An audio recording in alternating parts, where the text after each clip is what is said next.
राहु और केतु इन दोनों ही ग्रह को छाया ग्रह या मायावी ग्रह माना जाता है।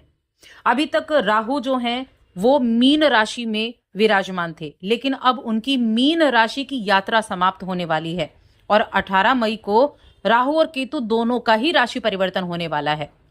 राहु अपनी मूल त्रिकोण राशि कुंभ राशि में प्रवेश करेंगे और अगले 18 महीने यानी 1.5 वर्ष तक वहां रहेंगे। केतु सिंह राशि में प्रवेश करेंगे। ये दोनों हमेशा एक दूसरे के सामने होते हैं। देखिए, राहु और केतु दोनों इस शरीर के एक ही शरीर के दो हिस्से हैं। राहु जो है वो ऊपरी हिस्सा है और केतु जो है वो नीचे का हिस्सा है, और दोनों में बहुत ज्यादा एक डिफरेंट इनके जो कारक हैं या डिफरेंट इनके जो काम करने का तरीका है वो बिल्कुल अलग है। अब राहु का जो ये गोचर है, इस वीडियो में हम राहु की बात कर रहे हैं कि ये जो अब राहु का राशि परिवर्तन होने वाला है, ये सिंह राशि के जातकों के लिए कैसा रहेगा अगले 1.5 वर्ष तक। क्योंकि सिंह राशि के लोगों के लिए राहु उनके सप्तम भाव में बैठने वाले हैं। और आपने बहुत बार सुना होगा सप्तम भाव का राहु अच्छा नहीं होता है, सप्तम भाव का राहु विवाह में और बिजनेस में परेशानी देता है। तो क्या ये बात सही है, इसके बारे में भी हम जानेंगे। लेकिन उससे पहले देखिए, राहु के बारे में हम थोड़ी सी बात और करेंगे। और आगे बढ़ने से पहले एक छोटा सा निवेदन और है कि चैनल पर आप पहली बार आए हैं, अभी तक चैनल को सब्सक्राइब नहीं किया है तो सब्सक्राइब जरूर कर लें। तो देखिए, सबसे पहले अगर हम देखें तो राहु जो है ना वो शनि के ही छाया ग्रह हैं। तो एक तरह से राहु 18 वर्ष के बाद अपनी राशि कुंभ राशि में प्रवेश करने वाले हैं। ये राहु की अपनी राशि होती है, आप इसको को लॉर्ड भी बोल सकते हैं। ठीक है। अब राहु क्या है, सर्प है। और कुंभ राशि का अगर आप साइन देखें तो क्या है, वो है एक घड़े का साइन। घड़े में क्या होता है, पुराने जमाने में घड़े में सोने चांदी ये जवाहरात भरकर रखे जाते थे, धन को भर कर रखा जाता था। और सर्प क्या करता है, उसकी सुरक्षा करता है। तो ये तो यकीन मानिए कि जब भी ये राहु का गोचर कुंभ राशि में होगा तो पैसा तो आएगा ही आएगा, क्योंकि ये जिस साइन में जा रहा है, 11 नंबर काल पुरुष की कुंडली में 11वें नंबर पर आती है। यानी कि जो कुंभ राशि है वो 11वें नंबर आती है, जो कि लाभ का भाव कहा गया है। तो लाभ के भाव में जा रहे हैं तो लाभ तो देंगे ही। और राहु जैसा ग्रह वो अगर लाभ नहीं देगा, वो अगर पैसा नहीं देगा तो क्या। क्योंकि ये आईटी का जमाना है, कंप्यूटर का जमाना है, जहां राहु ही काम आ रहा है। ये मीडिया का जमाना है, ये दिखावे का जमाना है, जहां राहु काम आ रहा है। तो ऐसे में इनका जो ये प्रभाव है इन्हें बड़ा जबरदस्त होने वाला है। अब इस दौरान एक चीज और हुई कि गुरु का भी राशि परिवर्तन हो गया, गुरु भी मिथुन राशि में प्रवेश कर गए। अब इन दोनों के जो राशि परिवर्तन है ना, इससे एक योग और बन गया, नवम पंचम का योग। नवम पंचम का योग, राहु गुरु को पंचम दृष्टि से और गुरु राहु को नवम दृष्टि से देखेंगे। तो यहां बहुत बड़े बड़े इन्वेंशन होने वाले हैं, चमत्कार होने वाले हैं। विज्ञान के क्षेत्र के लिए बहुत अच्छा है ये। और साथ में जिस राशि में अब राहु का प्रवेश हुआ, इस राशि के यानी कुंभ राशि के, इसके 3 नक्षत्र होते हैं, धनिष्ठा नक्षत्र, शतभिषा नक्षत्र और पूर्व भाद्रपद। इनमें से शतभिषा राहु का अपना नक्षत्र है। जब ये अपने नक्षत्र में प्रवेश करेंगे तो यकीन मानिए इससे ज्यादा अच्छा रिजल्ट ये दे ही नहीं सकते। और अगर आपकी कुंडली में राहु की पोजीशन अच्छी है तो यकीन मानिए ये राहु आपको बहुत कुछ देख के जाने वाला है।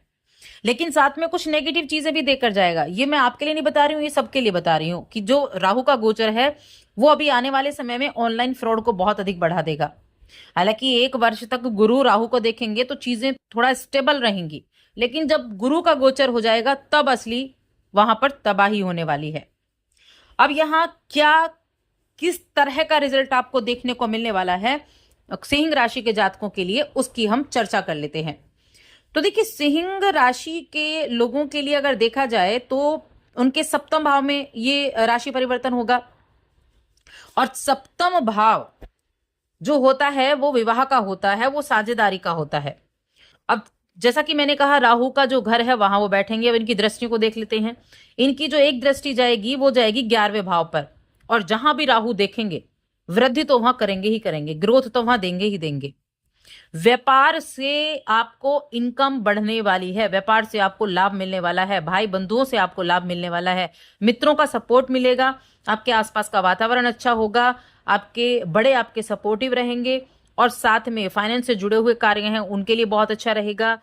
इसके अलावा आपकी राशि पर दृष्टि जाएगी, सप्तम दृष्टि, और आपके तीसरे घर पर। जो भी ट्रेवल से जुड़ा हुआ बिजनेस करते हैं बहुत अच्छा रिजल्ट उनको देखने को मिलेगा। या फिर विदेश जाना चाहते हैं, विदेश के लिए अच्छा रहेगा। इच्छा पूर्ति के लिए मैं कह सकती हूँ ये अच्छा रहेगा। बिजनेस की शुरुआत है उसके लिए आपके लिए अच्छा है। हाँ, थोड़ा सावधानी जरूर है कि सावधानी भी आपको रखनी होगी, क्योंकि राहु है तो आखिरकार एक पापी ग्रह, आखिर है तो एक छाया ग्रह, मायावी ग्रह, भ्रम पैदा करता है व्यक्ति के जीवन में, तो भ्रम कर सकता है। यहाँ जो सबसे बड़ी चीज है कि सप्तम भाव में जब राहु आएंगे, थोड़ा सा ध्यान कहाँ रखना है, व्यक्ति को ना ये थोड़ा ईगो दे देता है। जब राहु यहाँ आता है तो व्यक्ति को ईगो दे सकता है, ईगो दे सकता है, भ्रम में रख सकता है। तो थोड़ा सा अपने ऊपर कंसंट्रेट करना शुरू करें, ईगो को छोड़ना शुरू करें, भ्रम से बाहर निकलें, चीजों को देखें, सामने वाले की बातों को सुने, सामने वाले की बातों को समझे। इस चीज का खास तौर से ध्यान रखें।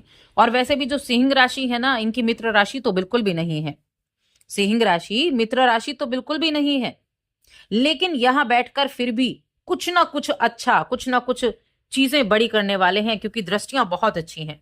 छोटे भाई बहनों का सपोर्ट भी मिलेगा। आपकी राशि पर दृष्टि होगी तो ईगोइस्टिक हो सकते हैं, अहंकार मन में बढ़ सकता है, जिसकी वजह से अपनी जो पैर है उसमें कुल्हाड़ी खुद मार सकते हैं। तो थोड़ा सा ध्यान रखना है।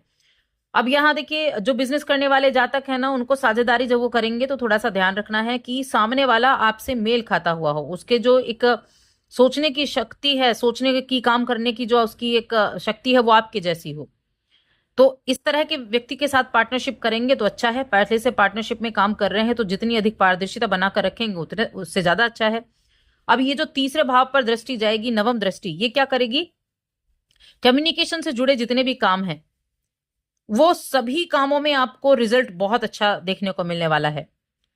आप किसी भी तरह के फाइनेंस से जुड़े हुए हैं, आप मीडिया के फील्ड से जुड़े हुए हैं, आप कमीशन के काम कर रहे हैं, किसी भी तरह का कमीशन क्यों ना मिलता हो आपको, तो वहां उनको बहुत अच्छे रिजल्ट देखने को मिलने वाले हैं। और देखिए, मिथुन राशि पर दृष्टि है तो क्या होगा, कंसल्टेशन का काम हो गया, एडवाइजरी का काम हो गया, ये काम आपके बहुत अच्छे से चलेंगे। इन कामों में आपको बड़े अच्छे से रिजल्ट देखने को मिलेगा। इच्छाएं भी पूरी इस समय होती हुई दिखाई देंगी। अपने फेस वैल्यू को बढ़ाने का आप काम कर सकते हैं, आपकी फेस वैल्यू बढ़ सकती है, ये कार्य कर सकता है राहु। लेकिन साथ में ये आपको हमेशा रास्ते दो देता है, एक सही रास्ता और एक गलत रास्ता। रास्ता आपको चुनना है कि आप सही रास्ता चुनते हैं या आप गलत रास्ता चुनते हैं। वैवाहिक जीवन में आपको थोड़ी सावधानी रखनी है। वैवाहिक जीवन में यहाँ थोड़ा सा दिक्कतें हो सकती हैं, एक्स्ट्रा मैरिटल अफेयर, या जिन लोगों का मन थोड़ा ज्यादा चंचल है वो लोग थोड़ा सा सावधानी रखें, थोड़ा सा ध्यान रखें, ऐसी चीजों पर अपनी समय को बर्बाद ना करें, इस चीज को आपको ध्यान रखना होगा। साथ में सामाजिकता का भी कारक राहु कहा गया है, तो सामाजिक क्षेत्र में भी आप काफी ज्यादा सक्रिय रहेंगे। अब देखिए, जो मेडिकल फील्ड से जुड़े हैं, लीगल कंपनियां हैं, इनमें काफी अच्छा रिजल्ट मैं कहूंगी देखने को आपको इस समय अवधि में मिल सकता है। जैसे मेडिकल फील्ड से जुड़ा हुआ गया, इंफ्रास्ट्रक्चर का काम हो गया, तो ये जो है क्षेत्र, इनमें अच्छे रिजल्ट मिलेंगे, इनमें अच्छे आपकी जागरूकता बढ़ेगी, एक्सपर्ट बनने की कोशिश आप इस समय अवधि में कर सकते हैं। और यहाँ एक चीज और रहेगी, शनि देखिए आपके 8th हाउस में बैठे हैं, ठीक है, और राहु जो है आपके 11वें में, और गुरु जो है वो आपके इनकम हाउस में बैठे हुए हैं, यानी आपके लाभ भाव में बैठे हुए हैं। तो गुरु भी राहु को देखेंगे, गुरु भी अपने पूर्ण रिजल्ट देने का काम करेंगे, क्योंकि गुरु की दृष्टि भी तीसरे घर पर होगी, गुरु की दृष्टि 5वें घर पर होगी, संतान प्राप्ति का भी योग बनेगा और विवाह के योग भी बनने वाले हैं। लेकिन फिर भी मैं कहूंगी सावधानी तो आपको रखनी होगी, क्योंकि मित्र ग्रह नहीं है, ये आपको 2 नंबर की चीजें ज्यादा सिखा सकता है, आपको डाइवर्ट कर सकता है, आपके मन को कहीं और डाइवर्ट कर सकता है। तो उपाय जरूर करने हैं आपको, उपाय करने से आपको बहुत बेनिफिट देखने को मिलेगा। देखिए, उपाय क्या है, राहु को ना उपाय करने के लिए एक तो सबसे उपयुक्त उपाय होता है भगवान शिव की उपासना, क्योंकि जिसने शिव की उपासना करनी, क्योंकि जो राहु है वो क्या है, वो शिव को मानते हैं, तो भगवान शिव ने ही उनको उत्पन्न किया, और भगवान शिव की आराधना करेंगे तो राहु शांत रहेंगे। पहला उपाय तो हो गया ये। और राहु को किससे डर लगता है, राहु को देखिए, रुद्राक्ष भी भगवान शिव का है। आप रुद्राक्ष धारण करें, 7 मुखी, 8 मुखी, 10 मुखी, इन तीनों की एक माला बना लें और उसको आप धारण करें। यहां आपको भगवान विष्णु का आशीर्वाद मिलेगा, शिव का आशीर्वाद मिलेगा, शनि का आशीर्वाद मिलेगा, राहु, इन सभी चीजों का आपको बेनिफिट देखने को मिलेगा। जो भी नेगेटिव इफेक्ट हैं वो आपके कम हो जाएंगे इन 3 रुद्राक्ष को पहनने पर, आपके वो जो दुर्योग होंगे, जो नेगेटिव चीजें होंगी वो खत्म हो जाएंगी। एक मैं आपको मंत्र स्क्रीन पर आपको लिखा दिखाई देगा, ये मंत्र आपको पढ़ना है। प्रतिदिन पढ़ना शुरू करें। यकीन मानिए अगर आपको अच्छे रिजल्ट ना मिले, यकीन मानिए ये आपको बहुत अच्छे रिजल्ट देकर जाएगा, कम से कम आपको नकारात्मक रिजल्ट तो नहीं देगा। तो बस आज की